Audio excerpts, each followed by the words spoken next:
For the third time in over a 24-hour period, NYPD officers entered a New York City college campus and arrested protesters, the latest incident taking place at Fordham University's Lincoln Center campus. Now the NYPD's counterterrorism unit looking into the involvement of outside agitators and professional protesters who may have played a role in escalating tensions on campuses across the city. So let's talk about this. Mayor Eric Adams joining us this morning with updates. So Mr. Mayor, thank you for being here, and let's begin with what we are really seeing play out in real time. Police now on college university campuses in New York City through commencement, some to the end of May, beginning of June. When you look at that, does it drain resources or take resources from other areas of the city that are in need of the NYPD at this current time as you head into that summer surge of crime? Well, this is what we're good at doing. We all know that so many things happen in the city at one time. The police department had to monitor over 1,000 protests since the October 7th. And we're going to continue to do so. We're going to continue to respond. And it's a professional department. They will continue to rise to the occasion. Yeah, and what happened at Fordham was unique in the fact that compared to Columbia, it doesn't have its own union per se or a quad where they can have these encampments. So it's right smack in the middle of somewhat of a residential area.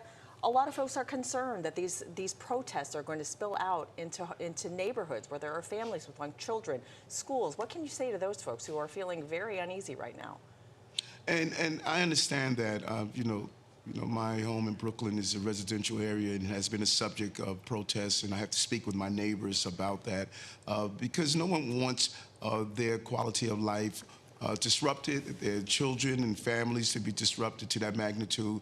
But I could assure them, the police department, we're clear on our plans on execution, as we saw at Columbia University, and making sure we have a safe corridor for people who live in communities and they're able to move about in a safe way. Mr. Mayor, I want to talk about what we saw play out at Columbia, right? We saw quite the response from the NYPD with that Bearcat dressed in riot gear going in. Nobody wants to see that on a college campus. But you and the NYPD have repeatedly sounded the alarm, quoting outside agitators as the ones for radicalizing children, radicalizing some of these peaceful protesters who are just trying to exercise the right for their First Amendment.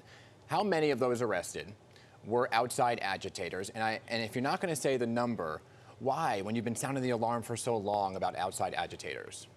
Well, a couple of things. You know, radicalization is something that I have really studied and looked into across the globe, and the methodologies that are used, and not only the role of individuals, but social media. The isolation, the loneliness that children sometimes experience can lead to that radicalization. And what I don't want us to continue to do, that I'm hearing over and over again, was it 50%? Was it 40%? Was it X number percent? Let's be clear. If one professor in a school, using this as a hypothetical, is instructing 50, 100 college students to do something inappropriate, that's a bad thing. And when we caught up on what's the percentage and not the fact that we have substantiated that they were outside agitators, professionals who we have documentation that they were instructing students and using different tactics and participating.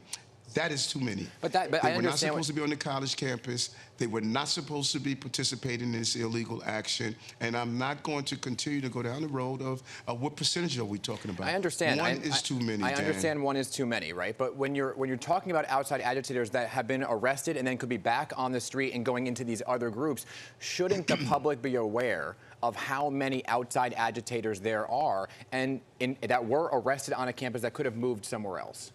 Well, we did a series of arrests, several hundred arrests. We turned those names over to the institutions, particularly Columbia University. They're doing an analysis to determine who's a student and who's not a student. We're going to continue to cooperate with them. Can't the NYPD do that? But we don't want to release student names. That is up to the institutions to do that. I think a lot of folks are wondering if you've identified these groups and identified these outside agitators, why we can't get ahead of it. Or can you? Can you get ahead of this? Well, that's what we're doing. That's why we have an intelligence division. They have a role to do. We don't need the public to go out and play police. The police should be the police. And we are going to continue to monitor. That's how we found out that they were outside agitators, because we were doing our job. We have one of the best intelligence units under Commissioner Weiner, and we're going to continue to keep the public safe. Yeah, I want to move on from that. The only reason I'm asking about the numbers is because the NYPD themselves said they would release the information on Wednesday afternoon about those agitators and then didn't, and now you're putting it on the colleges to do so. No, I'm not. We're not putting it on the colleges. We're respecting students. I don't think it would be fair, and no parent would want their child name mentioned. That's the role of the school. It's not the role of the police department to do so. We made the arrest. It's going to go through the proper process. Some received summonses. Those who were in the school committed crimes such as burglary and destruction of property, criminal mischief.